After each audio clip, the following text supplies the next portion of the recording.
আজকে ভোর পর্যন্ত 23 জনকে আমরা উদ্ধার করতে পেরেছি। আর আজকে সকালবেলা আবার আমরা উদ্ধার কার্যক্রম পরিচালনা করছি।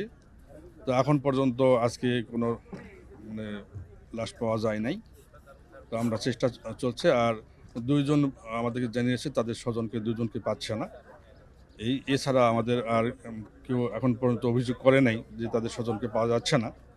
আর যদি করে তাহলে আমরা সেটাও দেখব। যতক্ষণ পর্যন্ত অভিযোগ থাকবে ততক্ষণ পর্যন্ত আমরা এই উদ্ধার অভিযান পরিচালনা করব। এখন তো আর জীবিত থাকার কোনো সম্ভাবনা না, নেই। এখন তো সমাধান। তো এই লাশগুলি আগের মতোই clean. Berger easy clean fresh, দেয়ালে দাগ থাকবে না, রাখবে সুরভিত। যেহেতু এই জায়গাটা এমন একটা মানে ঘূর্ণিপাকের মতো একটা জায়গা, কাছেও থাকতে পারে, দূরেও চলে যেতে পারে।